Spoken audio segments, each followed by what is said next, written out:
Porque aí o pessoal fala, você sonhou em ser engenheira e entrar em física é mais fácil, né?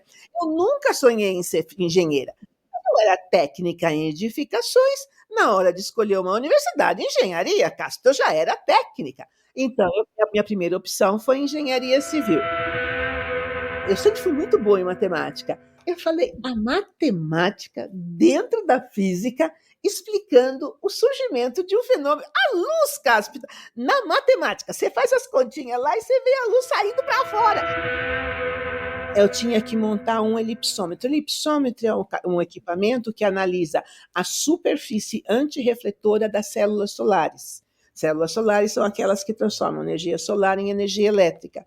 E o meu objetivo era tornar a camada antirrefletora mais eficiente possível. Esses 3 anos foi o ano que eu cursei o doutorado. Eu fiquei 1 ano e 10 meses na Itália, e da Itália já fui direto para a Inglaterra. E me formei lá, eu sou PhD em física. Eu tinha prazos, né? Nem tudo que você faz na física instrumental funciona na primeira vez. Algumas vezes nem na segunda, nem na terceira. Então, sabe, era de noite uma correria. Naruhodô Entrevista, Sônia Guimarães. Naruhodô.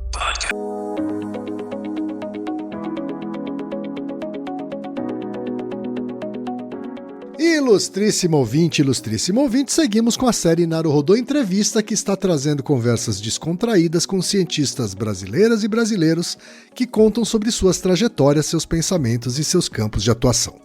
Neste episódio, vamos falar com a Sônia Guimarães. Sônia Guimarães possui graduação em Licenciatura Ciências, duração plena pela Universidade Federal de São Carlos, mestrado em Física Aplicada pelo Instituto de Física e Química de São Carlos, Universidade de São Paulo, e doutorado PhD em Materiais Eletrônicos, na The University of Manchester Institute of Science and Technology. Atualmente é professora associada 1 do Instituto Tecnológico de Aeronáutica, o ITA, do Departamento de Ciência e Tecnologia Aeroespacial, DCTA. Experiência de pesquisa na área de física aplicada com ênfase em propriedades eletrolíticas de ligas semicondutoras crescidas epitaxialmente, atuou principalmente nos seguintes temas: crescimento epitaxial de camadas de telureto de chumbo e antimoneto de índio por difusão, processamento, obtenção e caracterização de dispositivos fotocondutores e sensores de radiação infravermelha. Professora de Física Experimental do 1º e do 2º ano das engenharias Elétrica, Computação, Estrutura de Aeroportos, Mecânica de Aviões, Aeronáutica e Aeroespacial. Tem experiência na área de ensino de física aplicando a metodologia de aprendizagem baseada em problemas e projetos, a ABP ou PBL em inglês, utilizando as ferramentas computacionais Tracker, Arduino e Mathematica. E de ensino de física experimental para engenheiros com ênfase em ensiná-los a escrever artigos científicos. Palestrante nos temas incentiva as meninas para optarem por ciências exatas, tecnologias e engenharias em suas carreiras, revolução digital e as profissões do futuro, empreendedorismo, acolhimento, autoconhecimento e foco para alcançar nossos objetivos e realizar nossos sonhos. Luta contra o racismo e discriminação de gênero e palestras motivacionais para quem está sendo vítima desses crimes. Membro da Associação Brasileira de Pesquisadores Negros, ABPN, presidenta da Comissão de Justiça, Equidade, Diversidade e Inclusão, GJEDI ou GEDAI, da Sociedade Brasileira de Física, SBF, conselheira fundadora da Afrobras, ONG mantenedora da Universidade Zumbi dos Palmares, conselheira do Conselho Municipal para a Promoção da Igualdade Social, a COMPIR, da Prefeitura da cidade de São José dos Campos, conselheira editorial da revista Ensino Superior. T1, pedido de patente deferido e carta de patente registrada, portanto, além de cientista, agora é inventora de técnica de produção, sensores de radiação infravermelha. Está na lista das 100 pessoas inovadoras da América Latina de 2023, criada pela Bloomberg Linea.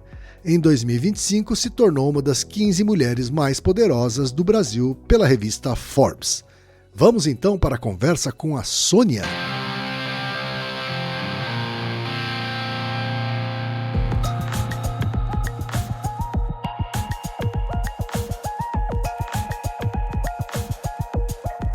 Professora Sônia, muito obrigado por ter topado falar com a gente aqui no Naruhodô. Queria que você desse aí o primeiro oi para as ouvintes e para os ouvintes do Naruhodô, professora. Oi, pessoal, sou eu quem agradeço o convite, é um prazer falar no Naruhodô. Tudo bom? Espero que todo mundo esteja bem. Estamos bem agora que estamos conseguindo conversar com você, professora. E eu não posso deixar de começar com uma sumidade da nossa academia, a não ser com a pergunta que eu começo todas as conversas aqui, professora. Eu quero saber quando você nasceu, onde você nasceu e em que contexto familiar, socioeconômico você nasceu, professora Sônia. Eu nasci no dia 20 de junho de 1956, em São Paulo, no bairro Vila Gustavo. Aonde fica esse bairro, professora? É Zona Norte de São Zona Paulo, Norte. pertinho de Vila Guilherme, Santana, Carandiru, Jardim Rodrigues Alves, Jardim Brasil, tem um monte de jardim também por aqui. Certo. Não tem jardim nenhum, é só o nome do bairro. Talvez tivesse algum jardim ali mesmo. Hein?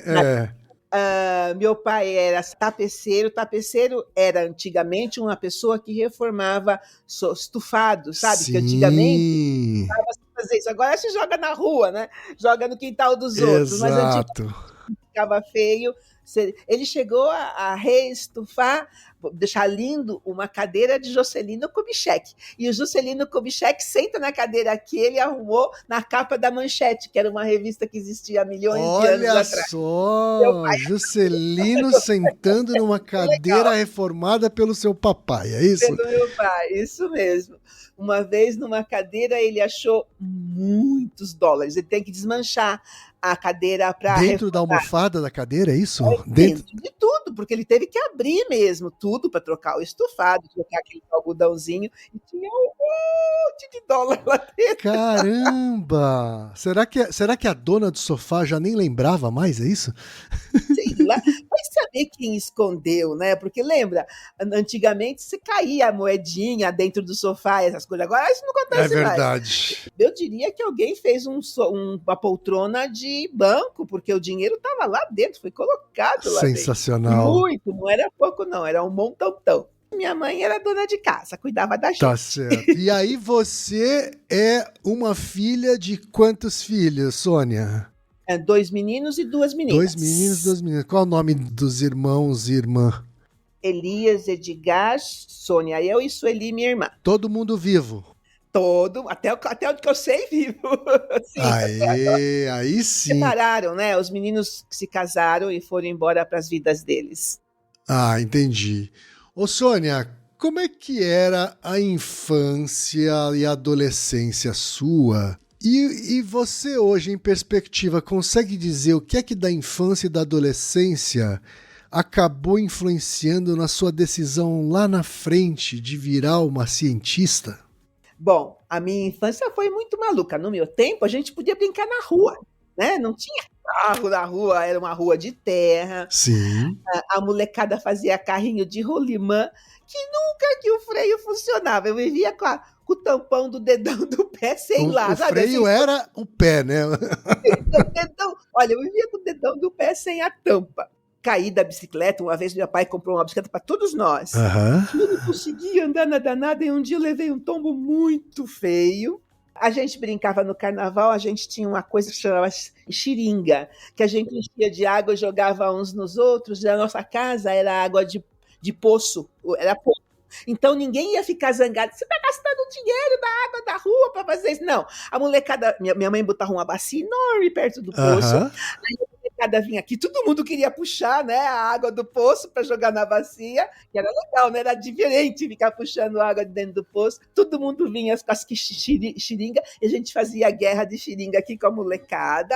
Era uma molecada muito grande aqui na frente, fazendo uma farra. Uma vez a minha irmã foi atropelada por um cavalo. Por um cavalo? Passou um cavalo e ela tem uma marquinha da coisa do cavalo na batata da perna dela. Nossa, foi grave então na época. Eu estava brincando aqui fora e passou um maluco num cavalo, rápido. Não teve que como... doideira. Bom, e nem parou também. E aí essa infância brincalhona Teve alguma pista em algum momento da Sônia cientista? Bom, em todo caso, se a gente brincasse de escolinha, eu é que tinha que ser a professora, eu não queria saber, eu era a professora. Se a gente construísse alguma coisa, eu que organizava a construção. Mas desde pequenininha, como minha avó costumava me chamar de xereta, eu era muito xereta. E tudo somado, xereta é um sinônimo de curiosidade que é a base da ciência. Sem dúvida. Eu dei uma palestra e falei sobre isso com uma criançada em Aparecida, aquela cidade que tem a catedral, e o menininho virou para mim e fez assim, menino mesmo, ele estava no fundamental ainda. Sabe, Sônia, você já era cientista desde pequena, porque ela era cheia de ficar perguntando por que isso, por que aquilo outro. Aham. Eu sabia responder. Minha avó ficava de saco cheio e falava, você é muito xereta. Ela estava zangada. Mas quer saber? A criançada é curiosa. É que, dependendo de qual é a resposta que a criança tem, ela talvez continue, né? Porque eu tenho uma amiga que a avó dela dizia, tudo Deus, foi Deus que criou tudo isso, nas perguntas dos porquês dela. E hoje é uma grande astrofísica lá no sul do país. Quer dizer, para ela eram os astros, né? Ela fazia a pergunta da avó dela dos astros. E a avó respondia, foi Deus que fez. Deus fez isso, Deus fez aquilo. E hoje ela é uma grande astrofísica, professora da Universidade de Pampona. Uhum. Dos Pampas. Mas como você falou, todas as crianças, elas já nascem curiosas, né? A gente vai perdendo essa essência da curiosidade à medida em que vai se tornando adulto, né? Assim, o eu lúdico, né? Que é o que uma amiga minha fala, ele vai morrendo, né? A gente vai deixando ele ficar silenciado, assim, né? Não morre, não. Eu conheço muita gente que foi atrás da resposta e hoje é física, astrofísica de partículas. E o sonho, a coisa que elas tinham, uma faz doutora em História da Ciência pela Universidade e na Inglaterra também. A coisa era a observação do céu. E aquilo elas admiravam muito. Uma delas queria crescer para um dia conseguir encostar na estrela, porque ela era pequenininha e não encostava. Não, quando você... Alguém deve ter dito, né? Quando você é grande, você consegue encostar. Então, o maior sonho dela era ser muito grande para encostar nas estrelas. E elas, sabe, a história dessas físicas todas foram os astros. Elas tinham paixão, não era curiosidade, elas adoravam aquilo que elas observavam. E por exemplo, uma delas morava no interior da Bahia. Então, ela realmente via o céu, porque se a gente olhar o céu aqui, a gente não vê nada. Eu moro em São José dos Campos, o que eu vejo lá fora é um monte de prédio com um monte de luz, o coitadinho... Ah, sim, teve um dia que houve um blackout, né? Houve um blackout no sudeste do país. Oh my God, o céu de São José dos Campos é muito bonito. Precisa ter um blackout hoje em dia para a gente conseguir enxergar o céu, né? A gente não vê mais o céu, porque está tudo tão iluminado aqui embaixo, né? Você olha para o céu e fica... A lua você consegue ver e acabou. Talvez um ou outro Saturno, né? Que dá para você ver um bocadico, mas não dá para ver mais. Não dá para ver as estrelas. Isso é ridículo, morar num lugar que você não consegue ver as estrelas. É verdade. Ô, Sônia, e aí... Em que momento você já sabia o que ia escolher para a faculdade? Nunca eu tive esse momento. As coisas foram acontecendo e eu fui indo, sabe? A minha vida, nas minhas palestras, eu sempre falo para a molecada, nunca perca uma oportunidade, porque ela pode nunca mais, você perde, né? Ela pode nunca mais acontecer e aquela lá pode ter sido a tua oportunidade de vida. Eu sempre estudei aqui pertinho da casa da minha mãe, da minha avó, voltava do grupo escolar e passava na casa da avó, sempre aqui pertinho. E um dia, o meu amigo falou, Sônia, vai começar a ter curso no Liceu de Artes e Ofícios de São Paulo. E para ir para o liceu, tinha que pegar ônibus. Eu falei, genial, eu quero estudar no liceu. E fui. Era no centro da cidade de São Paulo, a gente fugia do liceu, ia pro cinema lá da centro. Aqui. No meu tempo tinha um cine chamado Biju. Uma minha amiga disse que abriu o Biju de novo. Sim, abriu, voltou. E era cinema de arte. Eu achava tão chique ficar vendo aqueles filmes em francês e italiano. Então, eu fui porque, sabe, por causa disso, não era? E me formei eu sou técnica em edificações. Ah, você foi técnica também, antes de tudo? Eu sou formada, nunca... Bom, já fiz estágio, certo. Já sou formada, estágio e Zé Felito. Não fiz nunca mais nada de Por que você acabou edificações. fazendo um curso técnico? Pelo mesmo motivo da grande parte das famílias, que é ter uma profissão, garantir uma profissão caso não vá para a faculdade, é isso? Não, porque tinha que ir de ônibus para a escola. Eu nunca tinha andado de ônibus para ir para a escola. Entendi. E no meu tempo, ir para o centro, aquele lugar lá que tem, no meu tempo chamava o Prédio da Luz, um prédio enorme que tem lá no centro, é muito difícil. No MAP, então, só quando a minha mãe queria fazer compra. E eu, toda vez que a gente tinha, minha mãe tinha que ir para o MAP e eu corria, que eu adorava aquele lugar. Ver o Teatro Municipal, oh my God, que coisa mais linda. E indo estudar lá para o centro, eu ia todo dia para o centro. Mudou a minha vida, porque eu podia ver, não via, mas eu podia ver o Teatro Municipal todo dia. Sim. Então, era porque eu podia ir de ônibus, e porque pegava ônibus, e porque era no centro, e porque tinha tudo aquilo lá no centro, tudo ficava pertinho, porque já estava lá, né? E daqui onde a gente mora era longe. Ir para o centro era o fim do mundo, meu Deus, ir para o centro era uma vez no Natal, uma vez sei lá quando, nunca. E de repente eu ia para o centro todo dia. Isso era uma farra. Então por causa disso, só por causa disso. E nem nunca sonhei, porque aí o pessoal fala, você sonhou em ser engenheira e entrar em física é mais fácil, né? Eu nunca sonhei em ser engenheira. Eu era técnica em edificações, na hora de escolher uma universidade, engenharia, Castro, eu já era técnica. Então, a minha primeira opção foi engenharia civil. O professor do cursinho fez, não, eu fiz o último ano no Mapofei, que era um cursinho, que era um vestibular para as engenharias exatas. Antes da FUVEST, Unesp, todas essas coisas que tem agora, existia o Mapofei para as exatas. Certo. E aí o professor do cursinho fez, gente, preenche, tinha 16 opções o Mapofei. Ele fez, preencham todas as opções. Primeiramente, o que vocês mais querem e o que tem maior número de vagas, mas preencham todos. E tinha só 13 engenharias. Então, eu preenchi as 13 engenharias que eu tinha interesse, lógico, a Poli, em primeiro lugar, né, na USP, e depois sobrou 3. Nesse mesmo ano do cursinho, tinha noite que eu tinha física a noite toda, porque era exatas, era engenharia. Eu queria entrar na Poli, né? Então, tinha noite que tinha física a noite toda, que foi, na realidade, quando foi que eu vi física, porque curso técnico é muito baseado na parte técnica, matemática, física, é só uma lambidinha que eles dão, né? Então, eu comecei a ver física mesmo no cursinho, eu falei, eu gosto de física, e botei as minhas 3 últimas opções em física e entrei em física na Federal. Já cursando física, já estava no 2º ano de física, eu comecei a fazer física moderna. Dentro da física moderna, existem operadores matemáticos dentro das equações de Maxwell. Os operadores matemáticos dentro das equações de Maxwell explicam o surgimento, por exemplo, da luz. É de todo o espectro eletromagnético, mas a luz está lá dentro. Aí, eu sempre fui muito boa em matemática. Eu falei, a matemática dentro da física explicando o surgimento de um fenômeno. A luz, Cáspita, na matemática, você faz as continhas lá e você vê a luz saindo para fora.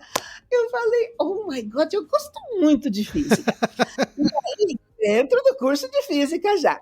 Aí, nesse mesmo ano, eu comecei a fazer física do estado sólido com Georges Viega. Nos anos 70, lembre-se, nos anos 70 não tinha computador, mas ele era do tamanho do mundo, né? Isso. Nos anos 70, o Georges Viega, nos anos 70, no início de tudo, disse para a gente, os semicondutores serão a razão do desenvolvimento tecnológico e inovação de tudo que vai acontecer no futuro. Ele disse isso para a gente nos anos 70. Eu falei, semicondutores dentro da física. Gosto de semicondutores. Bom, a minha carreira todinha é baseada em semicondutores. Meu mestrado, meu doutorado, a minha invenção tem semicondutor em tudo. Quer dizer, na realidade, eu decidi física realmente no meu 2º ano da graduação. Entendi, mas antes o cursinho já tinha dado aquela plantada semente, né? Isso, escolha, preencha todas as opções. E eu né? Eu gostava, eu achava interessante, porque era muito legal fazer umas continhas e chegar a uma determinada conclusão, a partir da matemática, a partir da continha, a partir das bases físicas. Como é que a sua família e seus pais, principalmente, reagiram quando você falou que queria cursar física? A minha mãe não entende ainda isso até hoje, tudo que eu fiz, porque além de tudo fui até para o exterior. O meu pai, filha minha solteira não vai se mudar para São Carlos sozinha. Daqui a pouco tá com barriga. A minha mãe, ela vai e vai amanhã cedo, porque no meu tempo eu não podia fazer matrícula pela internet. Eu tinha que ir na universidade, preencher aquela papelada, levar documentos, preencher aquela papelada, assinar documentos. Ainda ela fazia assim, porque minha mãe já era uma empreendedora na época que eu entrei na faculdade. Então, ela fez, nanani, você já vai amanhã cedo, e já me deu um montão de dinheiro para eu já pagar um lugar para dormir, porque eu não podia ficar indo para São Carlos toda hora. Primeiro vai fazer matrícula, depois vai procurar uma casa para morar. Ela fez assim, não, você já arranja um lugar para você morar. Gasta uma condução só. Isso, um dia você vai coisinha, mãe. A pessoa mais prática do mundo. Pum, tchau, tá. Não tem papo frado. Eu fui, minha mãe não precisava de dinheiro pro meu pai para eu fazer essas coisas todas. Ela tinha o próprio dinheiro, entendeu? Então, meu pai, coitadinho, teve que ficar quietinho. Eu fui, no outro dia, eu e uma coleguinha do curso do liceu. Mas você tinha, então, um modelo em casa de uma mãe independente. Quando eu tinha uns 11, 12, 13, francamente eu não sei com quantos anos, meu pai foi diagnosticado com tuberculose. E naquela época, a pessoa com tuberculose tinha que ir para Campos de Jordão, lá pertinho de São José dos Campos, para ficar lá, porque ela não podia ficar com a gente aqui, porque ele poderia passar a doença para nós. E lá tinha o clima, lá tinha o tratamento, as coisas que ele tinha que tomar. Meu pai ficou 6 meses em Campos de Jordão. Então, de repente, minha mãe ficou com 4. Eu era a mais velha, sou a mais velha. E minha mãe ficou com 4 crianças, sem marido, sem renda, assim, ó, puf! Caramba. Aí, pensa que ela ficou chorando? A vizinha daqui da esquina, daqui de cima, eu tô na casa da minha mãe, a filha dela ia casar. E a pessoa que tinha prometido fazer bolo, salgadinho, doce, blá, blá, blá, blá, blá, deu mancada na última semana. Disse, não vou fazer. Minha mãe já fazia 1 ou 2 docinhos, 1 ou 2 bolinhos, assim, pra vizinhança aqui pertinho e tudo mais. Aí a vizinha fez assim, dona Clélia, você não podia fazer um certo número de salgadinho, um certo número de docinho, um bolo e servir na festa? A minha mãe, é lógico! Chamou todo mundo, as nossas primas, as tias, irmãs dela, veio todo mundo aqui para casa fazer salgadinho, bolo. Naquele tempo era um bolão que era um colchão enorme, assim, fazer salgadinho, sei lá, uns 3.000, 4.000 salgadinho, 4.000 docinho, uma coisa. Trabalhei uma semana inteirinha para fazer essa festa. Dentro dessa festa tinha outras pessoas que iam casar. Dona Cléia, você não faz o meu... Bom, para encurtar 50 anos de buffet, nossa, mais de 50 anos de buffet, o buffet existe até hoje, minha irmã agora que está cuidando. Minha irmã já começou a fazer casamento de gente que minha mãe fez o casamento dos pais. Uau! Que ela fez o casamento, o aniversário 1, 2, 3, 4, dessa pessoa que está casando. Então... Tá percebendo como é que foi a nossa vida? Meu pai internado lá, e ela aqui e sua mãe guerreando. Dinheiro. Eu fui para a faculdade sem precisar trabalhar. Eu poderia não trabalhar, que ela tinha dinheiro para me manter lá. Uau! E depois foi minha irmã fazer faculdade nas mesmas condições, lá em São Carlos. Como chama sua mãe, Sônia? Clélia. Clélia. Dona Clélia, guerreira. Até hoje, guerreiríssima. Então, sabe, como diz o velho deitado, o fruto não cai longe da árvore. Verdade. Sabe, eu sou filha dela.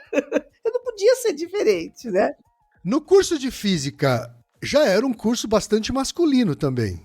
Éramos 6 meninas em 50 no total de estudantes. Nossa, 10% então.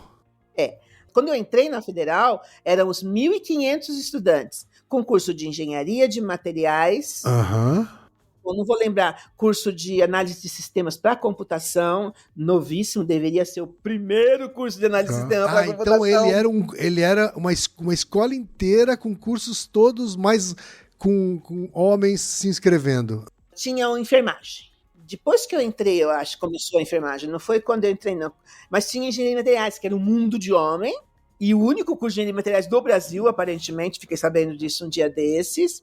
Agora já tem um montão, mas antes era só isso. Física, química, matemática, análise de sistemas, engenharia de materiais. Então, tinha muito homem, pouca mulher. Mas tinha muito mais mulher do que a USP aqui lá de São Carlos, porque a USP era escola de engenharia. Sim. Naquele tempo. Agora tem todo um outro nome, mas naquele tempo era escola de engenharia. Aí era só homem mesmo. E nunca se deram, né? A Federal e a USP nunca se deram. Mas as meninas eram tudo na Federal. Então eles tinham que meio que arranjar um jeito, porque tinha homem lá, não tinha mulher lá. Se quisesse paquerar, tinha que, né?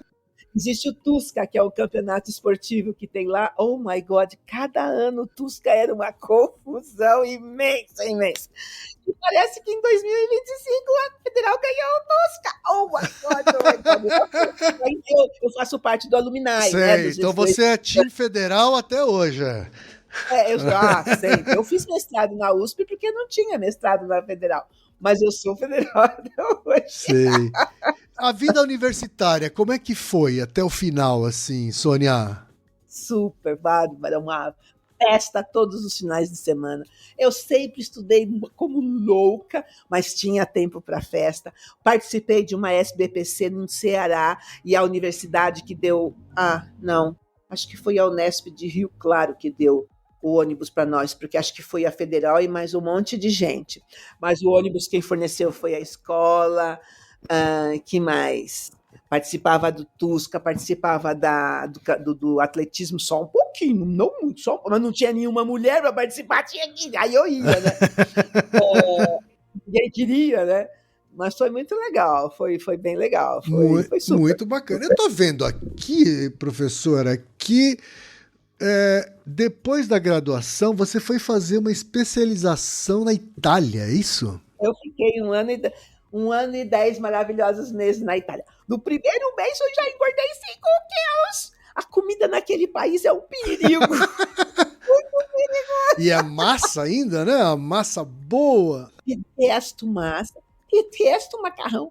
O sorvete italiano, ai. Olha, foi um desastre. 30 dias eu já não cabia na roupa que eu tinha levado.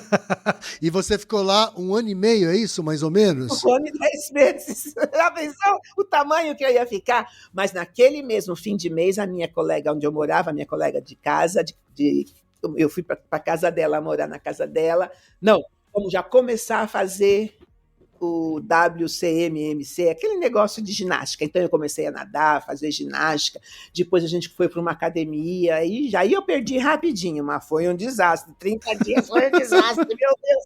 E eu ainda ia ficar 1 ano, já pensou 1 ano, 30 dias, eu ia estourar. Me conta sobre essa sua passagem na Itália. Como é que você foi parar lá e o que exatamente você foi estudar? Eu fui para lá porque no meu mestrado, foi para a USP, lá em São Carlos, um pesquisador italiano, Giancarlo Celotti, e ele viu a minha pesquisa e aí ele fez: Sônia, tem uma garota lá na Itália fazendo esse mesmo tratamento. Porque foi logo depois do mestrado, né? Dentro do mestrado. Me fala então antes do mestrado, porque você terminou a graduação em 79 e em 80 já foi pro mestrado, você já emendou assim. Já fui no ano seguinte, direto. Comecei a dar aula no estado, fiz um concurso, passei, então eu comecei a dar aula no estado. Você fez licenciatura, né? Licenciatura, isso. E aí fui pro mestrado na USP de São Carlos. Certo. Conta do mestrado pra gente, Sônia. Foi legal também, tranquilinho. Éramos 2 meninas e um monte de meninos. Qual era o trabalho? Qual era a natureza do trabalho que você dedicou? Eu tinha que montar um elipsômetro. O elipsômetro é um equipamento que analisa a superfície antirrefletora das células solares. Células solares são aquelas que transformam energia solar em energia elétrica. E o meu objetivo era tornar a camada antirrefletora mais eficiente possível. Portanto, mínimo de luz solar refletida e o máximo absorvida para transformar em energia elétrica. E o elipsômetro dizia para mim qual era a camada antirrefletora melhor ou não e como melhorar. Ele também dizia o que fazer para a camada refletora se tornar mais eficiente. Entendi. E aí você montava esse equipamento, é isso? Nós montamos, eu e essa garota que veio da Itália montamos, sim, montamos e medimos, tivemos resultados maravilhosos. Conta mais, assim, como é que se mede, o que exatamente vocês... Ele mede o índice de refração. O índice de refração é a propriedade, o que faz você saber o quanto de luz ou de incidência, porque no caso era luz solar, né? O quanto de incidência vai realmente entrar, atravessar, ser absorvida e quanto vai ser refletida. Certo. E eu mexendo nesse índice de refração, eu fazia com que o máximo de luz solar incidente entrasse e o mínimo saísse refletido. Fiquei brigando com isso com materiais, né? O material, essa camada antirrefletora era o material, e eu mexia nas condições dele para que o índice de refração dele fosse bem mínima reflexão. Tá. Quem foi seu orientador nesse trabalho de mestrado? Newton. Ah, não é o Newton, era o Newtinho. Encontrei uma pessoa de São Carlos um dia desses, e ele fez, o Newton, isso, o Newton, aquilo. Eu falei, o Newton me orientou. Não, quem me orientou foi o Newtinho. O Newton era o chefe do departamento, o chefe de tudo da física, porque era uma escola de engenharia, mas tinha também a física, a química e tudo, porque tem que ter no curso de engenharia, né? E aí o Newton era o chefe. Não, o meu era o Newtinho, Newton Santos, nome dele, eu acho. Não me lembro o nome dele. Ele que foi o meu orientador. Mas, na realidade, depois que apareceu esse italiano me mandou a italiana para me ajudar. Uhum. Ele mandou a italiana para cá, é isso? Não, o Newton, sim. O Giancarlo fez, Sônia, a Caterine está fazendo a mesma coisa que você não quer que ela venha aqui te ajudar? Eu falei, é lógico, né? A menina já tinha montado ali lá na Itália, é lógico.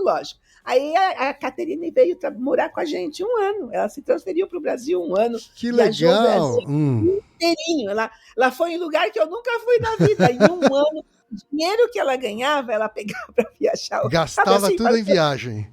Tudo. Ela, nossa, dinheiro bem gasto, né, Sônia? Muito bem. Ela transformou um montão do dinheiro em pedras preciosas, porque aí ela podia levar facilmente para a Itália, né? E o que ela não transformou em pedras preciosas, ela gastou com viagens aqui. Aprendeu português, falava português. Bom, ela já era maluca por café. Para vir, né? Quando ela estava para vir aqui, para cá, ela perguntava para o Giancarlo, o que eu levo? Porque ela não queria sentir falta no Brasil de coisas que tem lá na Itália. Leva o café? O Giancarlo, é o maior produtor do mundo, para que você vai levar café para o Brasil? Levo. O que era outra coisa também que ela estava com dúvida assim? Lá tem 40 graus centígrados, por que você vai levar o piumino? Leva o meu piumino. Mas lá tem 40, lá é 40 graus centígrados, você vai morrer de calor. Eu não sabia o que trazia pra cá pra viver um ano inteiro. É um ano inteiro, né? E lá no mestrado, e até mesmo na graduação, Sônia, você olhava para os lados e, além de ter poucas mulheres, eu imagino que eram menos ainda mulheres negras. Eu era a única, em 1.500 estudantes, a única negra, e por um tempo enorme, e tinha 5 meninos. 2 na física, um na química e um na enfermagem. Meninos. Menina, ninho, mica, ica, nem, agora, né, que tá na moda, parda, nenhuma nem parda. Sim. E vocês se conversavam, você e os 5 meninos negros, assim? Sim. Como é? E eles queriam que eu fizesse parte eles tinham um movimento lá chamado Congada. Eu acho que a Congada existe até hoje. Queriam que eu fizesse parte. Detalhe, eu podia fazer parte, mas não podia dar opinião. Eu não podia dar opinião, vou fazer parte do quê? Caí fora. Sabe, era só... Não podia dar opinião por quê? Porque era mulher? O que você acha? Imagino que sim. Sabe? Não, isso não. Não, só fica anotando aí. Eu não sou secretária, sabe? Cai fora. Rapidinho. Não era pra ter opinião, não era pra eu ter cabeça, não era, sabe? Eu tinha que ficar lá de bijuteria. Ah, pra cima de mim, não. Pra cima de Moá, nem pensar. Quer dizer, mesmo entre os seus iguais, entre as pessoas negras, o machismo imperava, assim, é isso? Eu era do gênero feminino. Gênero feminino não presta. E essa pessoa ainda existe. A gente se encontra em alguns eventos. Aham. E quando eu cheguei na Federal, um deles virou para mim e fez assim, que eu cheguei com o meu cabelo tudo alisado. Minha mãe tinha um aplique, que era um rabo assim comprido, igual da Ariana Grande. Aí eu cheguei lá, tudo fazendo assim, com o aplique da minha mãe, assim. Aí um deles virou para mim e fez assim, você sabe que você é preta, né?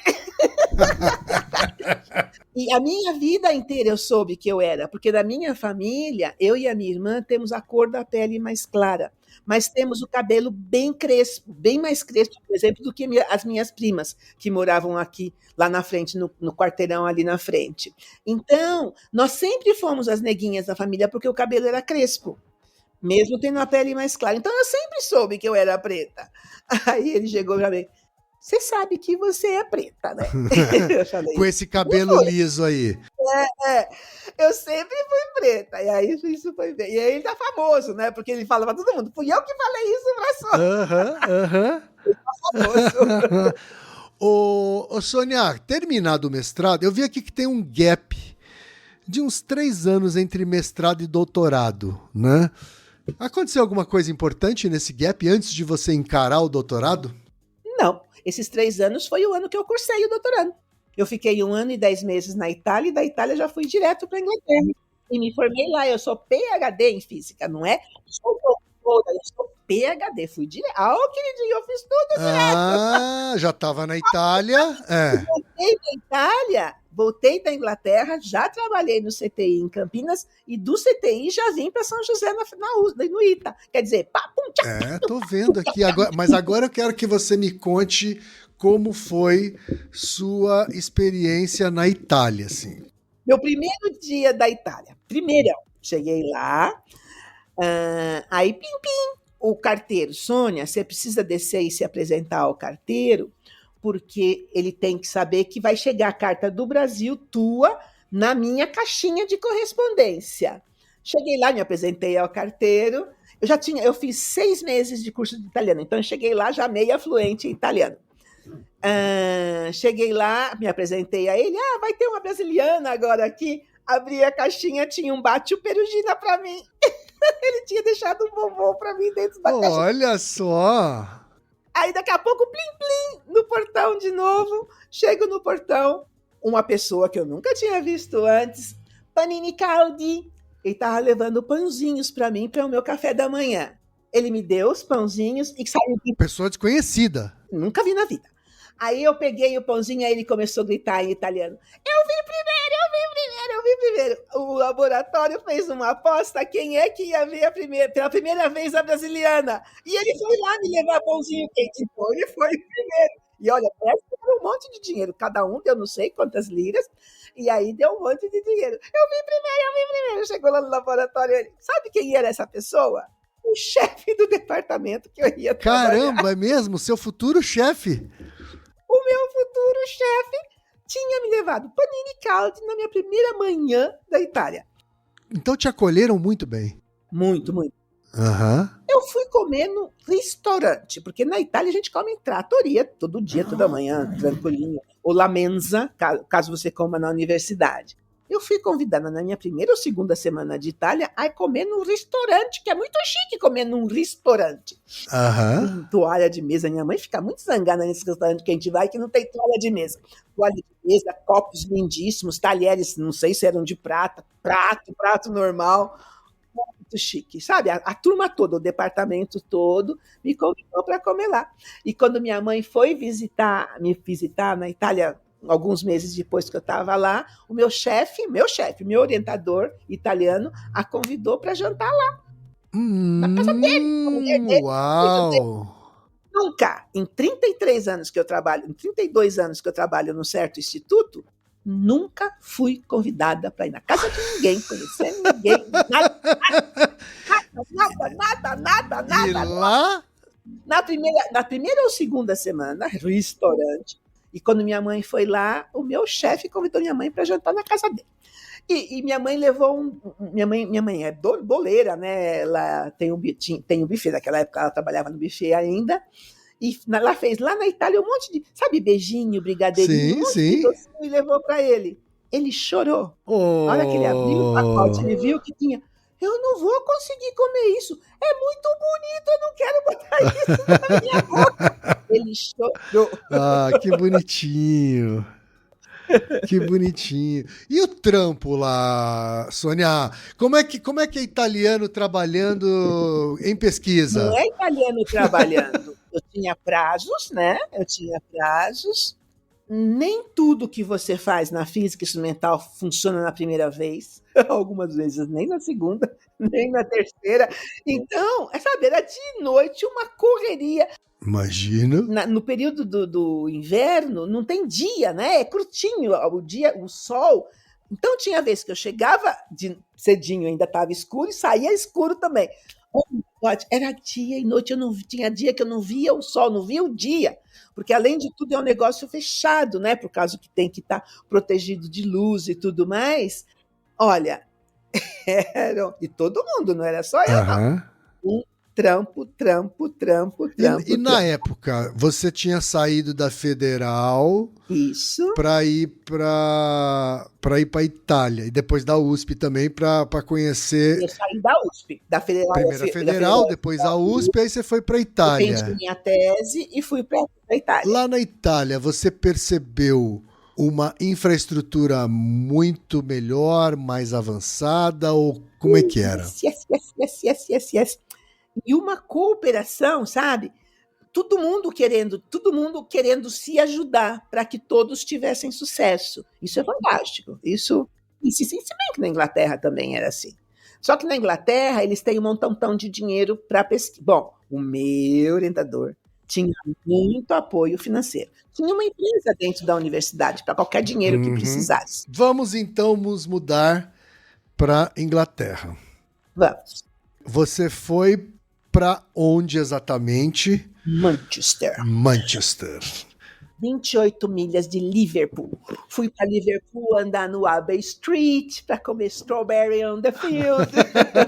Aliás, vira e mexe, a gente estava em Liverpool. Era pertinho, 28 milhas, quase dava para ir. Sim. E lá, o doutorado lá foi em materiais eletrônicos, é isso?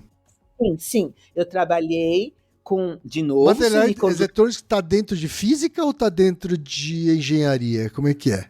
Queridinho, semicondutores, como disse Georges Viega, é a base da microeletrônica. Sabe microeletrônica? Meu chefe de departamento, meu orientador dentro do departamento de elétrica e eletrônica era físico e o chefe do departamento era físico. A física é a mãe da ciência, meu queridinho. Foram 3 físicos que descobriram nos anos 50 as propriedades do semicondutor. So sorry. Os engenheiros que nos perdoem, mas como diria o Sheldon, a física é a mãe. É a responsável por todo o desenvolvimento eletrônico. Tem semicondutor em tudo hoje. Agora está começando o grafeno fazer graça e tudo mais, mas até o grafeno fazer graça ainda vai demorar um pouquinho, porque é muito cara a produção. Os semicondutores, so sorry, é o must, sabe? Eles estão em tudo. Então, estava dentro da engenharia eletrônica. Isso não é nada. Quando eu estava lá fazendo meu doutorado, naquele tempo, as mulheres, quando tinham filho, se afastavam dos seus empregos e ficavam com o filho até quando ele tinha uns 10, 11 anos, porque aí, a partir daí, não, talvez um pouco antes, porque a partir daí a escola é integral, é o dia inteirão. Então, elas podiam trabalhar. E encontrei uma senhora que aconteceu exatamente isso com ela. Ela teve o filho, teve que sair da UMIST, a Universidade de Manchester, cuidou do filho até um certo ano, o filho agora estava o dia inteiro na escola, ela voltou bem no meio dessa confusão dos semicondutores. Os semicondutores entraram ali quando ela estava afastada para ser mãe. Então, quando ela voltou para a eletrônica, ela fez assim, oh my God, essa coisa que está acontecendo agora na eletrônica, eu não assisti. Ela estava fora, ela estava sendo mãe. E ela é professora da UMIS. Acho que eu vou ter que entrar na faculdade tudo de novo, porque, sabe, tudo mudou. A eletrônica mudou com os semicondutores. A coisa foi E foi pabuf, porque foi bem rápido, né? As coisas foram acontecendo numa velocidade, por exemplo, em 11 anos, ela não sabia mais aula do que ela ia dar, porque o que ela dava aula antes já não existia mais. Que doideira, né? Que doideira. Ô, Sônia, eu tô vendo aqui o título do seu trabalho no doutorado, que é Enhanced Diffusion and Evolution of Point Defect Species During Annealing of Boron Implanted in Silicon. Pelo amor de Deus, explica pra gente o que é isso. Nosso objetivo era tornar os dispositivos microeletrônicos cada vez menores. E para isso, eles precisavam ser mais estreitos. A base de funcionamento dos dispositivos microeletrônicos se chama junção. É um sanduichinho de uma coisa tipo P e de outra coisa tipo N. Tá. E para você tornar esses dispositivos muito pequenininhos, essa junção precisava ser cada vez... Até o meu doutorado eu cheguei no micron. Hoje é nanômetro. Eu cheguei no micron. Acontece que para você ter uma coisa P sobre N ou N sobre P, dependendo como é que é a tua junção, você começa com o material. Vamos fazer uma junção PN, positiva, P de positivo, N de negativo. Então, você começa com um substrato negativo, ok? A parte de baixo da tua junção. E agora você precisa do positivo. E para você fazer isso de uma forma que a junção ficasse muito estreitinha, microns, nós começamos a implantar a parte positiva. Implantar. E implantava de uma energia fantástica para que entrasse bastantão, mas continuasse positivo, não perdesse a propriedade positiva e a parte negativa que estava já lá, que você implantou, não perdesse a propriedade negativa. Então, a gente implantou com energias fantásticas e na hora que você implanta, você tira a cristalinidade do teu material, o que não é bom, porque é a cristalinidade que faz a junção funcionar como a gente quer que ela funcione. Mas o implante é necessário para você implantar para ficar bem fininho. Então, o que era feito? Você fazia o implante e colocava num forno a altíssimas temperaturas, 1.000, 2.000, 5.000 de temperatura, graus centígrados, bom, eu não lembro mais as temperaturas, para que essas duas camadas continuassem, P e N, recobrassem a cristalinidade e se tornassem junções. Era isso que eu fazia. Mas tem que ser, por exemplo, o implante, 1 décimo de segundo. Tchuc!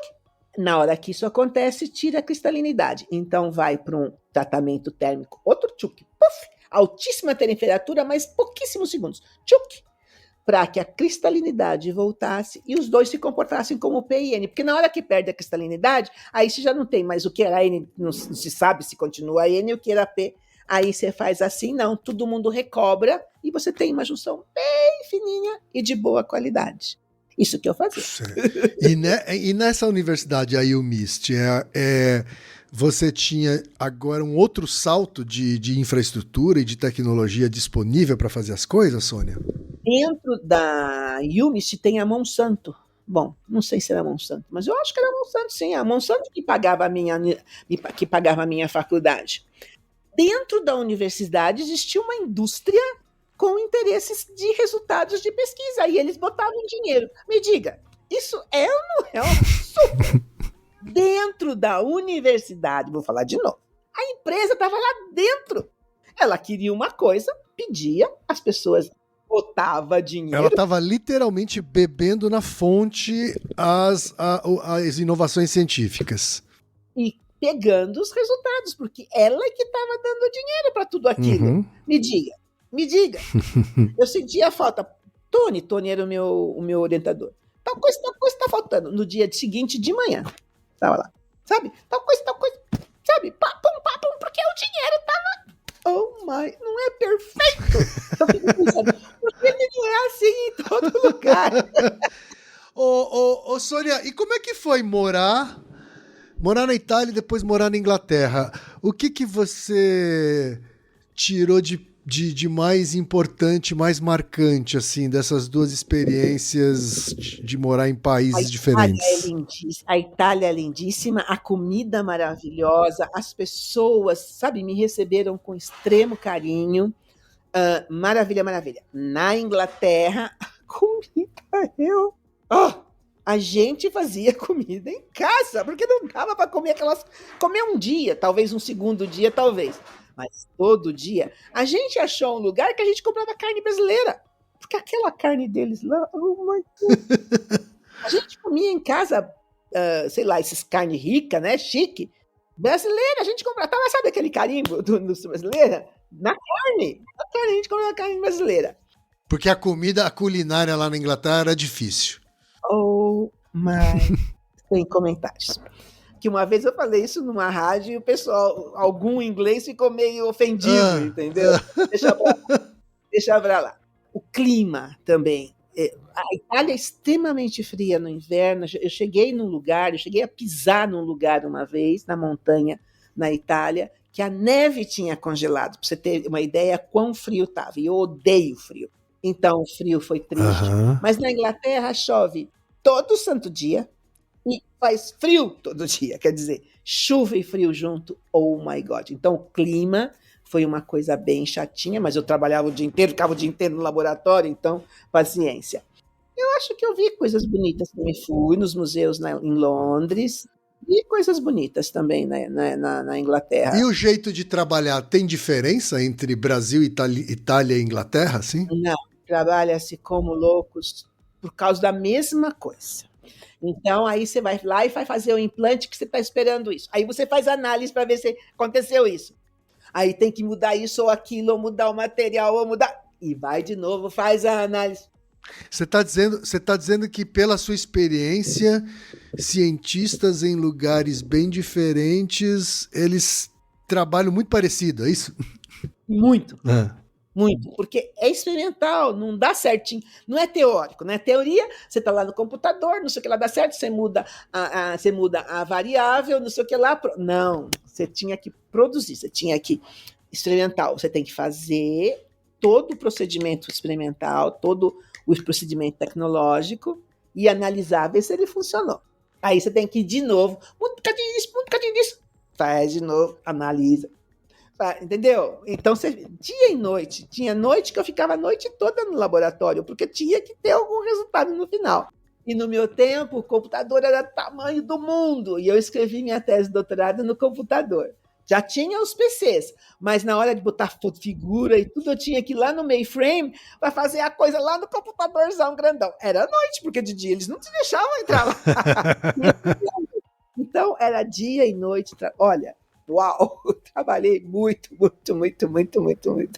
Você terminou o doutorado no final da década de 1980, né? Foi em 89, Sônia. Quando é que você ingressa no ITA? Quando eu fui para a Itália, eu encontrei no aeroporto Mamana. Mamana era o diretor do Centro Tecnológico da Informática, Renato. Naquele tempo não se chamava Renato Archer, mas em Campinas. Então, o Mamana fez assim: Sônia, quando você voltar do teu doutorado, me procura, porque o que você está fazendo aí na Europa é bárbaro, eu quero você lá no CTI. Bom, quando eu estava já defendendo a minha tese, escrevi para ele, ele falou, venha já. E eu fui para o CTI primeiro, 3 anos no CTI, aí do CTI, no CTI eu continuava o bolso. Bom, quando eu fui, ainda estava aquela lei que só podia produzir computadores no Brasil, então quem me pagava para trabalhar no CTI era o Itaú. Sim. 1 ano. Aí entrou um certo presidente que acabou... Para os ouvintes mais jovens que não sabem, o Itaú já teve uma marca de computadores, né? Porque tinha que produzir no Brasil. Exato, tinha reserva de mercado, isso. Eles produziam. E eles investiam na pesquisa do CTI para produzir os computadores que eles iam usar nas agências todas. Que nem agora, para quem é o mais jovem, existia agência bancária. Verdade. Mas aí entrou um presidente que tirou essa coisa que podia agora, quando ele entrou, podia comprar computador de quem você quisesse, não precisava mais fabricar no Brasil. Aí o Itaú começou a comprar computador fora, aí parou a produção, aí eu voltei a ser bolsista, mas é um porre ser bolsista, eu já tinha sido bolsista a minha vida inteira, aí eu comecei a fazer concursos. Passei em São João del Rei, dei aula lá 30 dias ou 2 meses, não sei, 3 meses eu acho, dei aula em São João del Rei. Aí o meu amigo, Sônia, tem concurso no ITA, você não vai fazer? Eu falei, mas pode mulher dar aula no ITA? Porque não podia mulher entrar, você não é aluna, né? Aí o meu amigo fez assim, e quem é que vai dar aula de matemática? Se não puder ter mulher, quem é que vai dar aula de matemática? Aí eu fiz o concurso pro ITA e passei. Aí saí lá de São... Quando eu passei no ITA, né? Aí a minha mãe fez assim, Soninha, São José dos Campos é tão mais pertinho do que São João del Rei.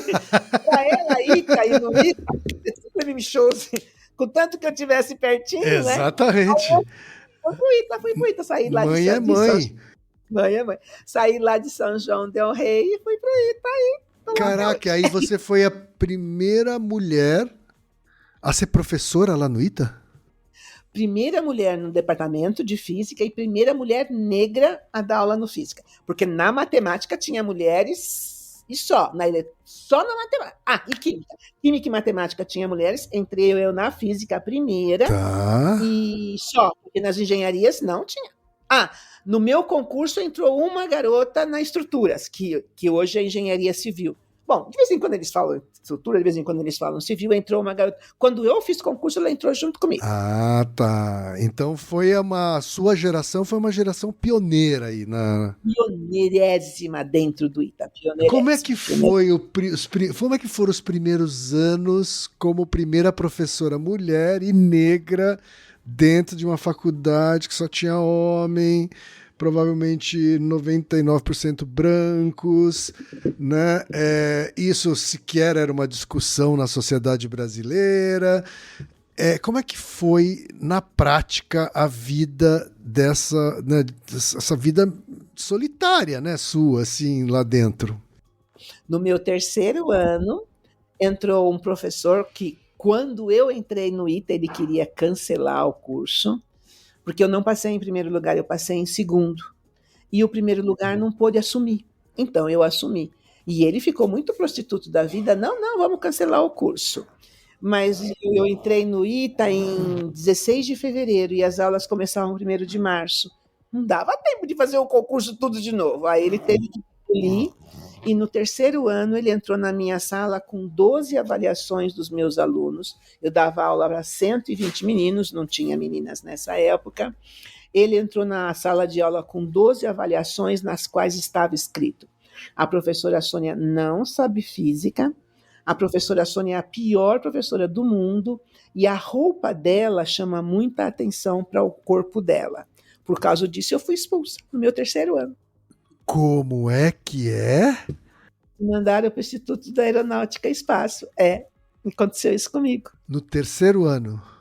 No terceiro ano. Se fosse no segundo, ele ia ficar contentinho, porque no segundo ano eu não tinha passado ainda pelo probatório. Aí eu podia ter sido mandado embora. Mas no terceiro ano já ele não conseguiu me mandar embora.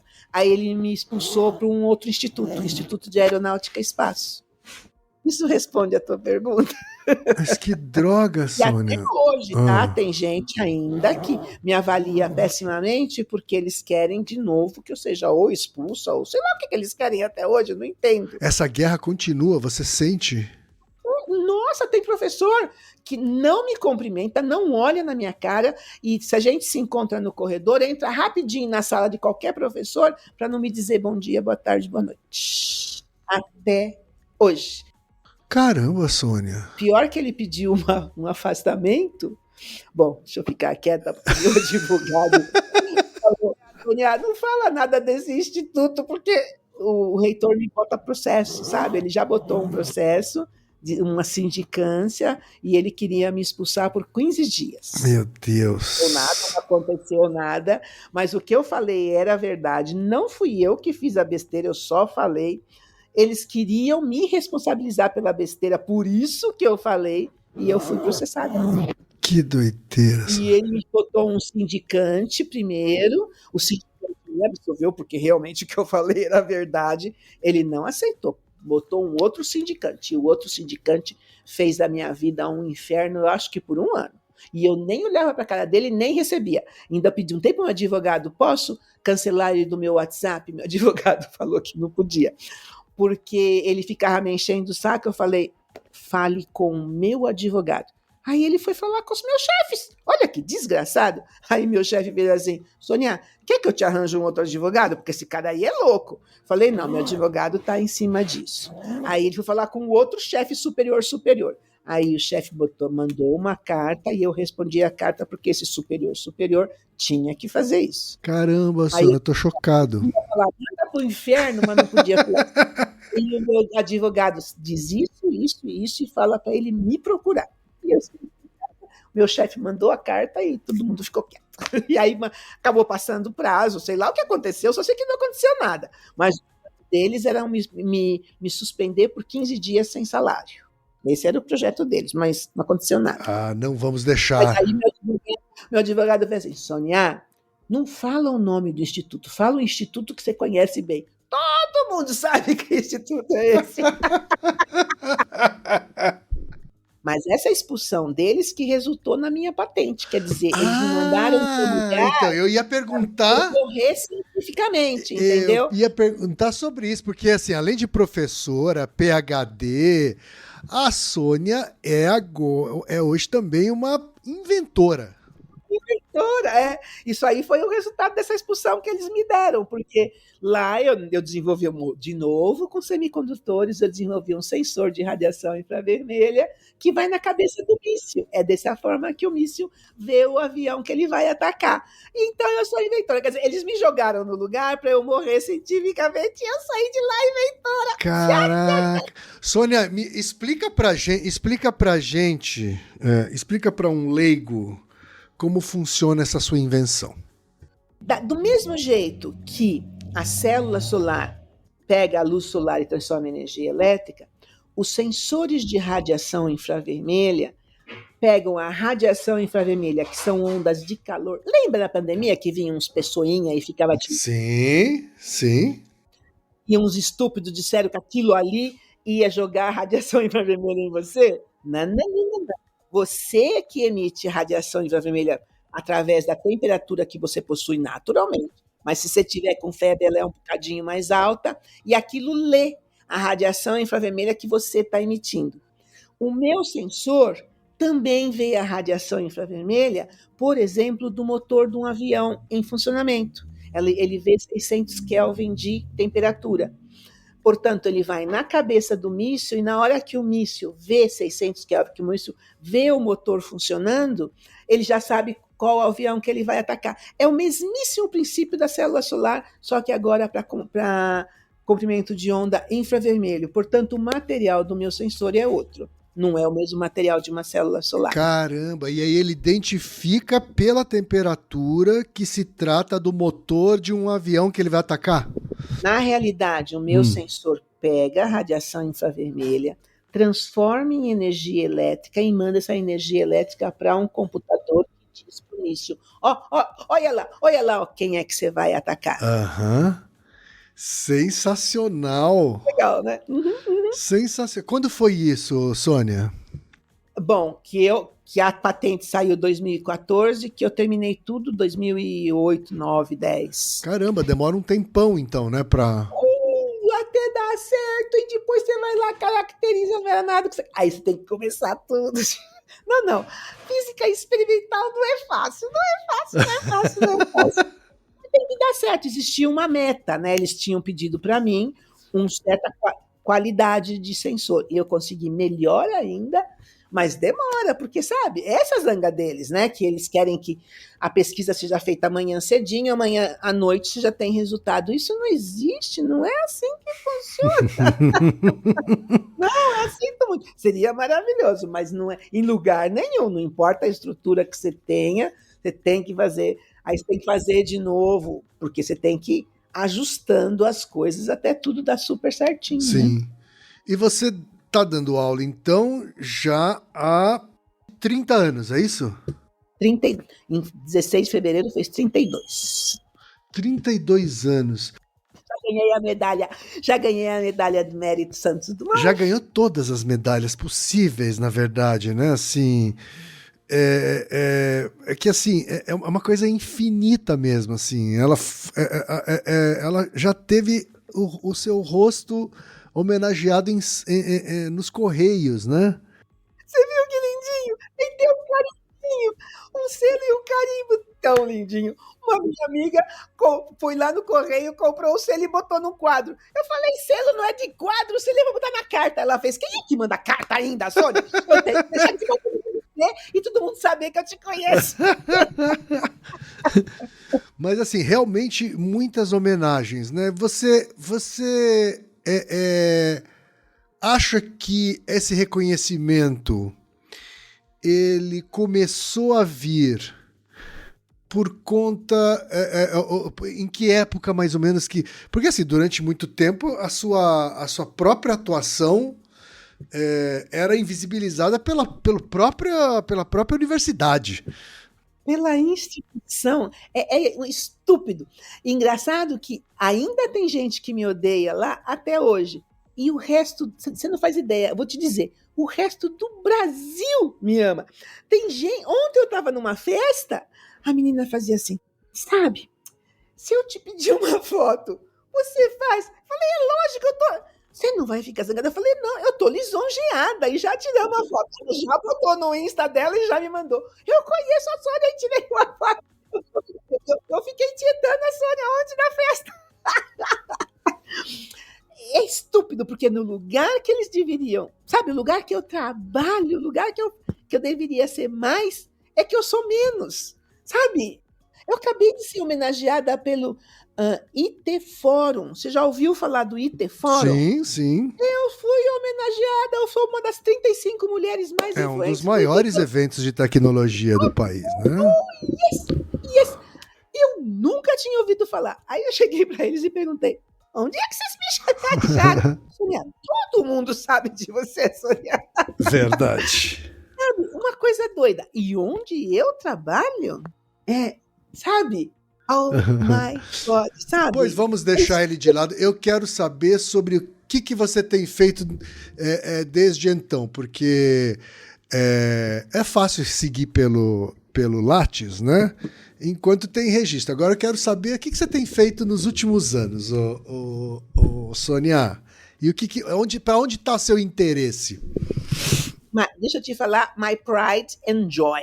Uhum. Esse semestre eu dou aula para meus alunos e as minhas alunas do instituto que eu trabalho, metrologia. Então eu ensino a usar paquímetro, micrômetro, todos os instrumentos, como usar adequada, de forma mais correta, as réguas, balança eletrônica, incertezas nas medidas, é uma coisa que a gente faz esse semestre. Certo. A partir de segunda-feira que vem, então são 3 semanas. Eles têm que aprender a usar os instrumentos, eles têm que usar o tracker. O tracker é um aplicativo no qual você grava o teu experimento e o próprio tracker te dá o resultado do teu experimento, as equações, interpretações várias físicas, e o objetivo é calcular a aceleração da gravidade. Na realidade, tudo somado, no final, eles acabam tendo um artigo científico, mas sem eles saberem, porque eu já comecei esse mesmo curso com um artigo científico e a resposta foi, professora, não vou ser cientista, eu vou ser engenheiro. Então, ok. Então, eu faço ao contrário. Mas não avisa, mas vai ter um artigo científico. No final, é um artigo científico que está prontinho ali. E a partir de segunda-feira, está vindo dentro do laboratório de física desse instituto onde eu trabalho, crianças do ensino fundamental de 3 escolas públicas e uma escola particular, porque se eu não convidar as particulares, eles me matam. Eles vão assistir a aula do laboratório de física lá dentro com os meus alunos ensinando a mesmíssima coisa que eu os ensinei nas 3 primeiras semanas. Mas molecadinha, sabe? Eu não sei quantos anos tem o nono ano, nona série, nono ano. Nono ano deve estar com uns 14, 15, O ano passado veio também uma turma do ensino fundamental e tinha um tão pequenininho. esse menino aí não tem 14 anos, pelo amor de Deus. E ele ficava assim na bancada, quase que ele não alcançava para ver o experimento sendo realizado, porque além de tudo ele depois tinha que repetir a coisa. Aí eu virei para ele e fez assim, você tá entendendo tudo? Você tá vendo? Eu sou pequenininho, mas eu tô vendo tudo, sim, tô vendo tudo. Todo zangado, pequenininho, mas muito zangado. E na hora, né, do final, a gente quer saber da avaliação. Sabe, eu não posso dar 10 porque ninguém merece 10, mas eles são muito bons, viu?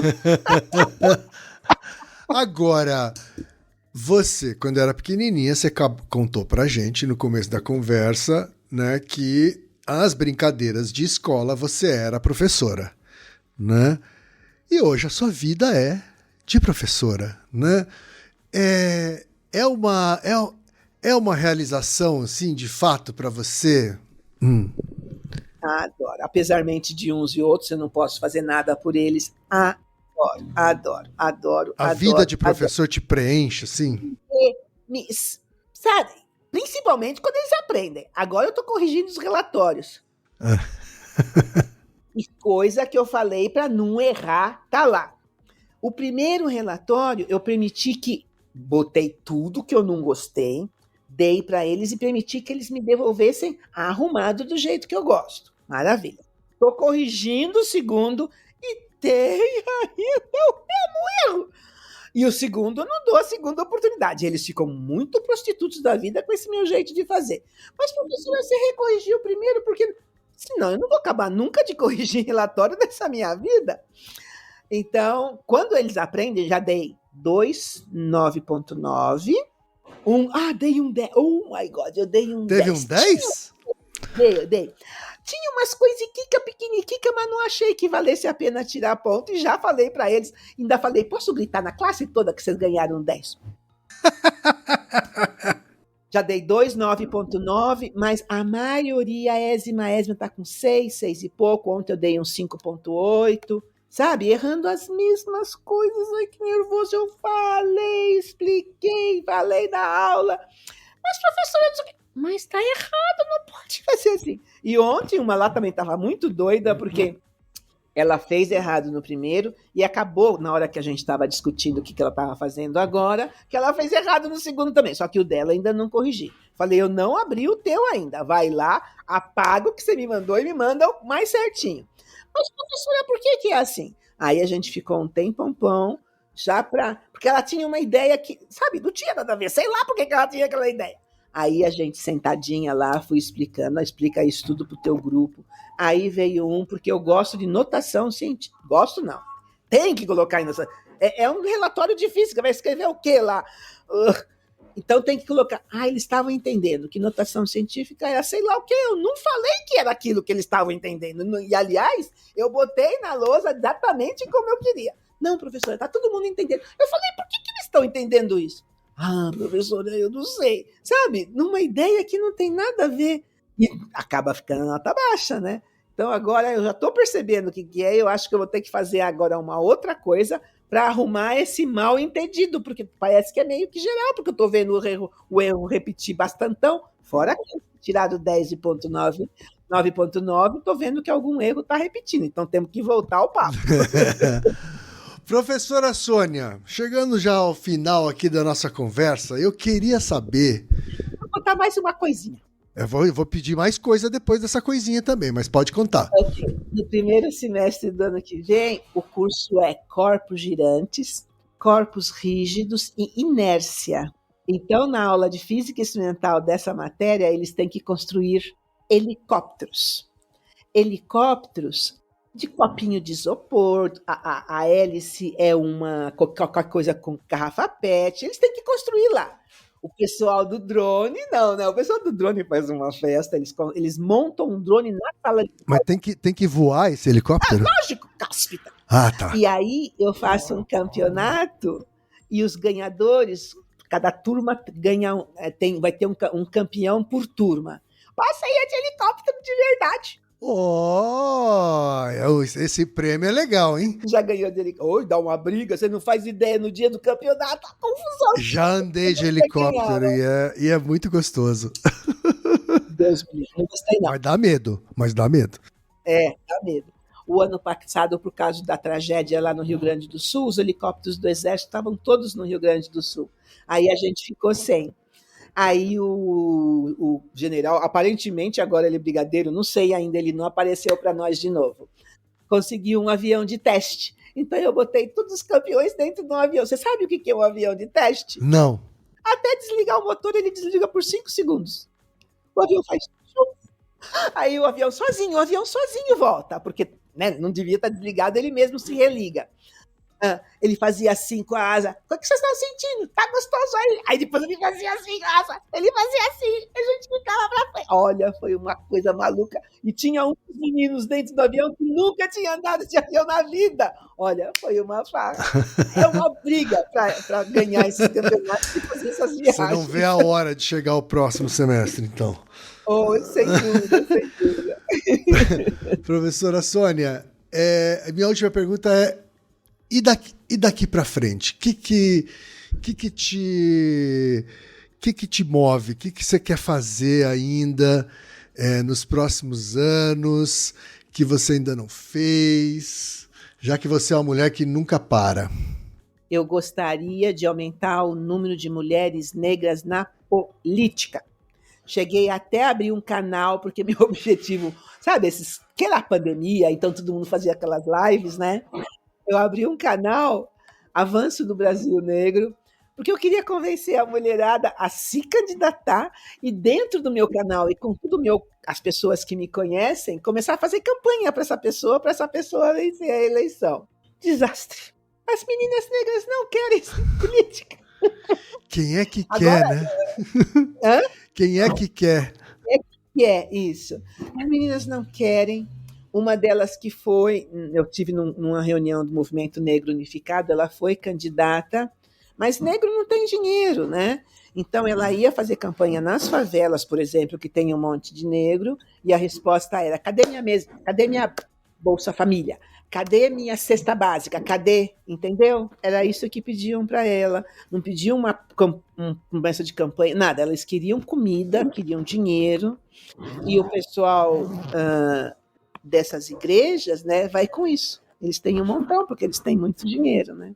Eles já chegam com isso no momento da campanha. Mas você não desistiu de trazer mais mulheres para a política? Eu não sei como agora, porque o canal foi um desastre. Eu não sei qual é a técnica, né? Porque mais do que isso, temos que convencê-las.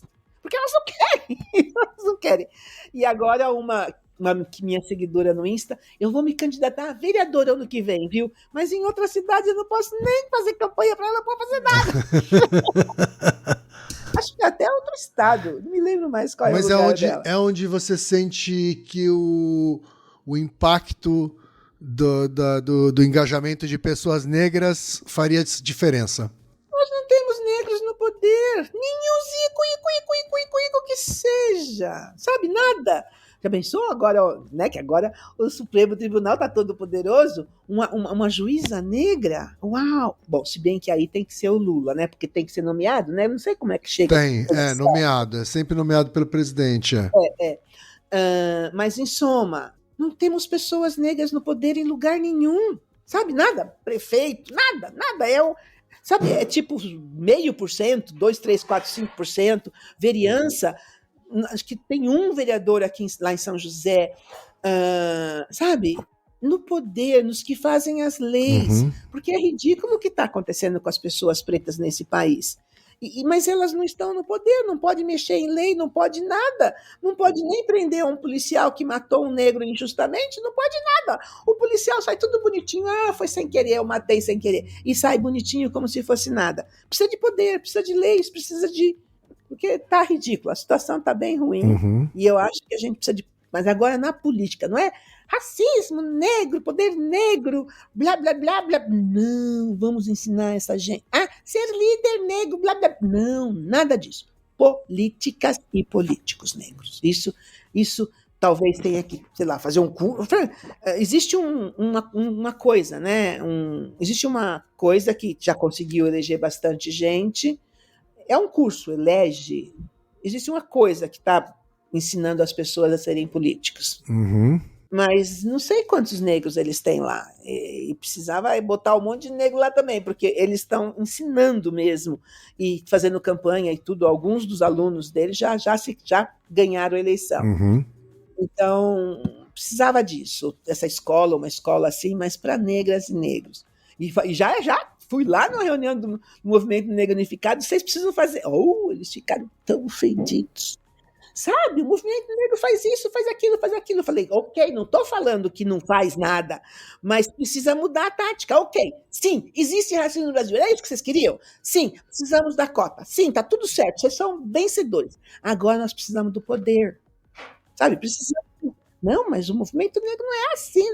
Castor, por que não? Por que está demorando? Veja como é que aconteceu com as igrejas evangélicas. Eles centraram naquilo e olha o resultado. Até o presidente. Quer dizer, sabe, é por aí, não adianta, é por aí. Tem que fazer alguma coisa. Não é ciência, não é semicondutor, mas sabe, é uma coisa que me coisa dentro de mim. Tá errado, alguma coisa tem que mudar nessa área. Ô, professora Sônia, eu falei que era a última, mas tem mais uma. O que você diria para as meninas e mulheres que estão ouvindo o Naruhodô a respeito de que estão na dúvida sobre seguir uma carreira como pesquisadora, como cientista? O que você tem a dizer para elas? Que só vão para essa área se você realmente gosta. Não é porque teu pai e tua mãe, porque Einstein fez isso. Não. Tem que ser porque você realmente gosta. É uma coisa que vai te preencher, que vai te fazer feliz. Porque, além de tudo, não é simples. Não é. E aí, você vai meio que de bobeira, já vai desistir daqui a pouquinho. É meio ruim, porque você vai estar perdendo seu belo tempo. Uhum. Quando chegarem, então é isso que você quer realmente, é o teu sonho, etc. Quando chegarem os impedimentos, quando chegarem os obstáculos, empurra, dá a volta, pula por cima, não deixa nada. Deixa eu falar uma coisa que eu ouvi na música hoje. O medo cega os teus desejos, não é o Legião Urbana, não sei. O medo cega os teus desejos. Então, na hora que acontecerem os problemas, os impedimentos e tudo mais, supere-os. Não vai ser fácil, né? Minha avó que falava, empurra, você quer coisa fácil? Empurra a lesma da descida. Tenta empurrar a lesma da descida para ver se você consegue. Tem aquela gosminha, você não consegue fazer nada com a lesma. E não existe coisa fácil, né? Porque agora a molecada não quer saber de coisa difícil, né? Eles querem tudo bem facinho. Sabe, não existe. Sinto muito. Não. Uhum. Eu vou ser influencer, que eu vou ficar milionário. Não. Eles não estão milionários porque eles são influencers. Então, é isso que eu diria. Que seja uma coisa que você realmente goste. Para seguir, não ficar desistindo. Porque vai ter sacrifício no meio do caminho, né? Então, se você não gosta... Não é fácil. Mesmo os teóricos, que eu falei que para teoria era mais fácil, né? Mesmo para teoria, tem ainda complicações. Tá certo, professora Sônia. Professora, foi um prazer conversar com a senhora, um prazer conhecer um pouco mais sobre você, né? E espero que os ouvintes e os ouvintes do Naruhodô também tenham curtido de conhecer um lado seu que não necessariamente já tenha ouvido em outro lugar, né? Sim. E espero que você esteja conosco de novo, tá? E já é nossa convidada para a nossa festa que nós vamos fazer ano que vem, de 10 anos do Naruhodô. 10 anos? 10 anos do podcast. E a gente vai combinar depois de buscar a senhora para participar da nossa festa, tá bom? Maravilha, adoro. Tá certo, então. E Naruhodô, ilustríssimo ouvinte. E você já sabe, aqui no Naruhodô, quem faz a pauta é você. Você tem alguma pergunta pra gente ou quer comentar algum episódio? Escreva pra nós. podcast@naruhodô.com.br. Repetindo? podcast@naruhodô.com.br. E lembre-se, mande nome completo, idade, profissão e a cidade de onde você está falando. É isso aí. なるほど。 Esse podcast é apresentado por b9.com.br.